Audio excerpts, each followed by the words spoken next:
Hello everyone, welcome back to Midslit. Today we are going to discuss about a poem by Dilip Chitra. The poem is titled as The House of My Childhood. So before we go through the lecture, I would like to say something. The author Dilip Chitra. Dilip Purushottam Chitra was one of the foremost Indian poets and critics of post-independence India. അപ്പോൾ 1938 അദ്ദേഹം ജനിക്കുന്നത്. അദ്ദേഹത്തിനെ കുറിച്ച് പറയുകയാണെങ്കിൽ അദ്ദേഹം സ്വാതന്ത്ര്യത്തിന് ശേഷമുള്ള സ്വാതന്ത്ര്യാനന്തര ഇന്ത്യയിലെ ഏറ്റവും മികച്ച കവിയും ക്രിട്ടിക്കും ആയിരുന്നു ദിലീപ് ചിത്ര.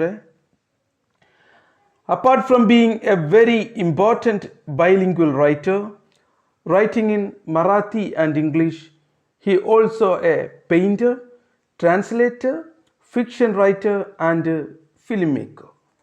അപ്പോൾ അദ്ദേഹം വളരെ ഇമ്പോർട്ടൻ്റ് ആയ ഒരു ബൈലിംഗ്വൽ റൈറ്റർ ആയിരുന്നു. ബൈലിംഗ്വൽ എന്ന് പറഞ്ഞാൽ എന്താണ്? രണ്ട് വ്യത്യസ്ത ഭാഷകളിൽ എഴുതുന്ന ഒരു എഴുത്തുകാരൻ എന്ന നിലയിലാണ് നമ്മൾ ബൈലിംഗ്വൽ റൈറ്റർ എന്ന് പറയുക. ബൈ എന്ന് പറഞ്ഞാൽ ടു എന്നാണ് അർത്ഥം, ലിംഗ്വൽ എന്ന് പറഞ്ഞാൽ ഭാഷ എന്ന്, ലാംഗ്വേജ് എന്നാണ് ഉദ്ദേശിക്കുന്നത്. സോ രണ്ട് ഭാഷകളിൽ എഴുതുന്ന എഴുത്തുകാരനാണ് അദ്ദേഹം. ഏതൊക്കെ ഭാഷകളിലാണ് എഴുതിയത്? Writing in Marathi and English, Marathi English ലാംഗ്വേജുകളിലാണ് അദ്ദേഹം എഴുതിയത്. സോ രണ്ട് ഭാഷകളിൽ എഴുതി എന്നത് കൂടാതെ അദ്ദേഹം he was also a painter, ഒരു ചിത്രകാരനായിരുന്നു, ട്രാൻസ്ലേറ്റർ തർജ്ജമ ചെയ്യുന്ന ആളായിരുന്നു. അതുപോലെ തന്നെ he was a fiction writer and filmmaker, അദ്ദേഹം നോവലുകളും ഫിക്ഷനുകളൊക്കെ എഴുതുന്ന ഒരാളായിരുന്നു. അതുപോലെ തന്നെ ഒരു ഫിലിം മേക്കർ കൂടിയായിരുന്നു, ഒരു സിനിമാ സംവിധായകൻ കൂടി ആയിരുന്നു. He published his first collection of poems in 1960. 1960 അദ്ദേഹത്തിൻ്റെ ആദ്യത്തെ കവിതാ സമാഹാരം പുറത്തിറങ്ങുന്നത്. His collected poems were published in the 1990s in 3 volumes. അതുമാത്രമല്ല 1990കളിൽ കളക്റ്റഡ് പോയംസ് എന്ന പേരിൽ അദ്ദേഹത്തിൻ്റെ ഒരു 3 വോളിയം കവിതാ സമാഹാരവും അദ്ദേഹം പുറത്തിറക്കിയിട്ടുണ്ടായിരുന്നു. He has also edited an anthology of Marathi poetry and has prolifically translated prose and poetry.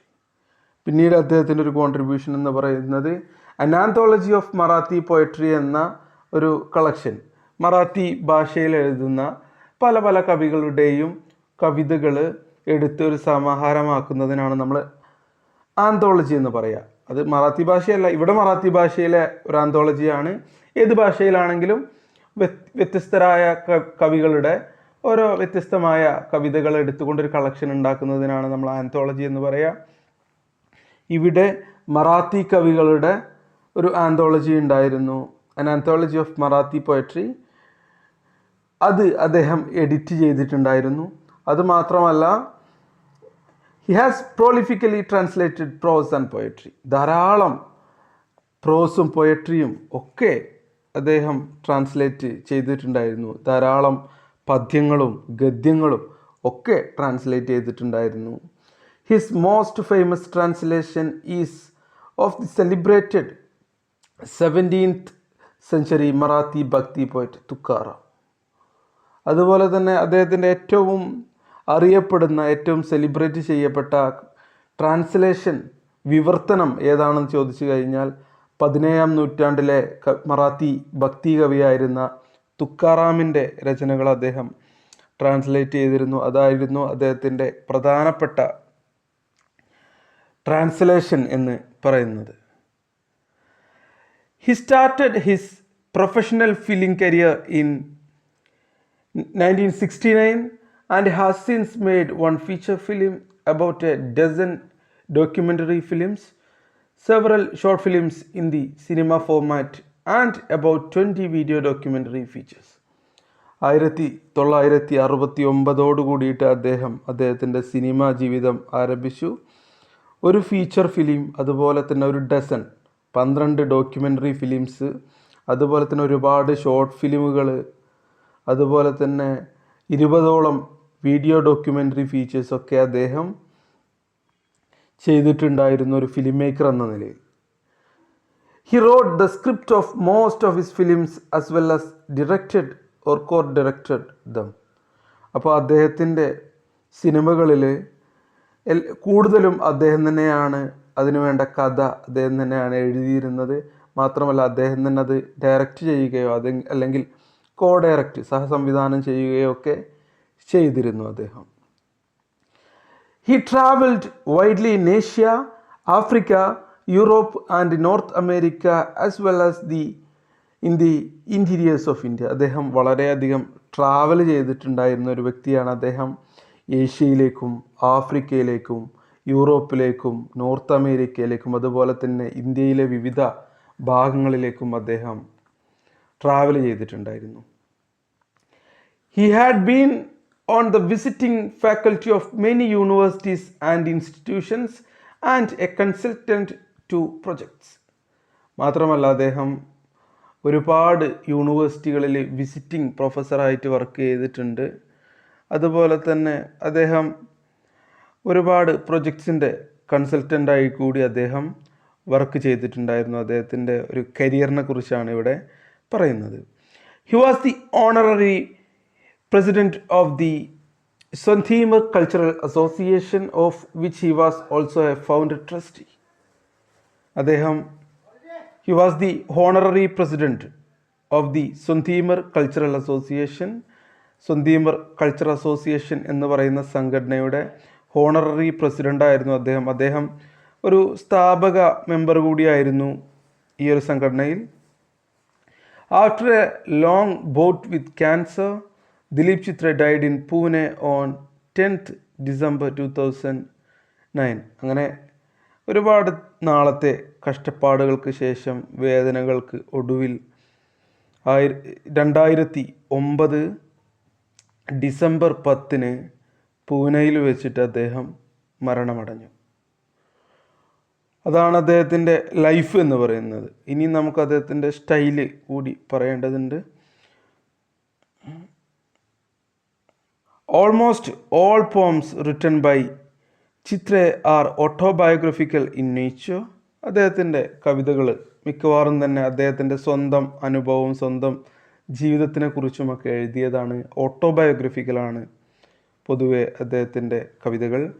They convey a variety of moods ranging from the lyrical and meditative to the incantatory. So വിവിധങ്ങളായ mood നമുക്ക് അതിൽ കാണാം. Lyrical തൊട്ടിട്ട് meditative to the ഇൻകാൻറ്റേറ്ററി. വിവിധങ്ങളായ mood നമുക്ക് അദ്ദേഹത്തിൻ്റെ കവിതകളിൽ കാണാം. ഒരേ മൂഡിൽ പറയുന്ന കവിതകളല്ല, വ്യത്യസ്തമായ ടോണും മൂഡും നമുക്ക് അതിൽ കാണുവാൻ സാധിക്കും. They reflect a continuous crisis of the inner life. നമ്മുടെ ഇന്നർ ലൈഫിനെ കുറിച്ച്, നമ്മുടെ ഉള്ളിലെ ജീവിതത്തിനെ കുറിച്ച്, നമ്മുടെ ഉള്ളിലെ ചിന്തകളെക്കുറിച്ച്, അവിടുത്തെ ക്രൈസിസിനെ കുറിച്ച്, തുടർച്ചയായ ക്രൈസിസിനെ കുറിച്ച് അദ്ദേഹത്തിൻ്റെ കവിതകൾ റിഫ്ലക്റ്റ് ചെയ്തിട്ടുണ്ടായിരുന്നു. അദ്ദേഹത്തിൻ്റെ ചിന്തകളെക്കുറിച്ചുമൊക്കെ ധാരാളം എഴുതിയിട്ട് ഉണ്ടായിരുന്നു. Chitre in his poems had created a large intense world from his emotions, especially his obsession with life, madness and death. അപ്പോൾ അദ്ദേഹം വളരെ എക്സ്ട്രീം ലെവൽ പ്രണയത്തിനെക്കുറിച്ചും ജീവിതത്തോടുള്ള വളരെയധികം അദ്ദേഹത്തിന് ജീവിക്കാൻ വളരെയധികം ഇഷ്ടമായിരുന്നു. ഒരു എക്സ്ട്രീം അഫെക്ഷൻ ഉണ്ടായിരുന്നു അദ്ദേഹത്തിന് ജീവിതത്തോട്. അതുപോലെ തന്നെ മാഡ്നെസ്സിനോട്, ഭ്രാന്തമായ ചിന്തകളുണ്ടായിരുന്നു പല സമയത്തും. അതുപോലെ തന്നെ മരണചിന്തകളും അദ്ദേഹത്തിന് വളരെയധികം ഉണ്ടായിരുന്നു. ഇത്തരം ഇമോഷൻസൊക്കെ വളരെയധികം ഇൻറ്റൻസ് ആയിട്ട് വളരെ ആഴത്തിൽ അദ്ദേഹത്തിൻ്റെ കവിതകളിൽ നമ്മൾ കണ്ടുപോന്നിട്ടുണ്ട്. Dileep ചിത്ര's poetry has a distinct style and he uses beggarly simplistic words. His writing is sparse and his imagery immense.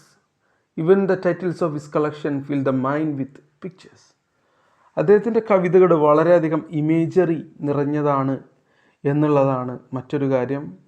അദ്ദേഹത്തിൻ്റെ ലാംഗ്വേജ് വളരെ സിമ്പിളാണ്. അദ്ദേഹത്തിൻ്റെ കവിത രീതി, സ്റ്റൈൽ എന്ന് പറയുന്നത് വളരെ ഡിഫറെൻ്റ് ആണ് എന്നൊക്കെയാണ് അദ്ദേഹത്തിനെ കുറിച്ച് പറയാനുള്ളത്. അതുമാത്രമല്ല, അദ്ദേഹത്തിൻ്റെ കവിതകളുടെ ടൈറ്റിൽ കേൾക്കുമ്പോൾ തന്നെ നമ്മുടെ മനസ്സിലേക്ക് ഒരുപാട് ചിത്രങ്ങൾ ഓടിയെത്തും എന്നുകൂടി പറയുന്നുണ്ട്. The house of my childhood is an autobiographical poem which is nostalgic in nature. ഇപ്പം നമ്മൾ പഠിക്കാൻ പോകുന്ന കവിതയാണ് the house of my childhood. ഈ കവിതയും ഒരു ഓട്ടോബയോഗ്രഫിക്കൽ പോയമാണ്. കവിയുടെ ജീവിതവുമായി ബന്ധപ്പെട്ട ഒരു കവിതയാണ്. അതുപോലെ തന്നെ ഒരുപാട് നൊസ്റ്റാൾജിയ പ്രൊവൈഡ് ചെയ്യുന്ന ഒരു കവിത കൂടിയാണ് the house of my childhood. The poem is set in the background of his ancestral home where the speaker spent his childhood days, and he is trying to recollect the past memories imprinted on his mind. അപ്പോൾ കവിതയിൽ കാണിക്കുന്നത് എന്താണെന്ന് വെച്ച് കഴിഞ്ഞാൽ, കവി തൻ്റെ കുട്ടിക്കാലത്തെ ഓർമ്മകളൊക്കെ നേടിയെടുത്ത കവി തൻ്റെ കുട്ടിക്കാലം മൊത്തം ചെലവഴിച്ച അദ്ദേഹത്തിൻ്റെ തറവാട്ട് വീട്, അവിടെ പിന്നീട് പോകുമ്പോൾ അദ്ദേഹത്തിൻ്റെ മനസ്സിലേക്ക് ഓടി വരുന്ന ചിന്തകളും ഓർമ്മകളും ഒക്കെയാണ് ഈ കവിതയിൽ പറയുന്നത്. കവിത നമ്മൾ അടുത്ത ക്ലാസ്സിൽ ഡീറ്റെയിൽ ആയിട്ട് പഠിക്കും. അപ്പോൾ I am going to wind up this video. Thank you for watching.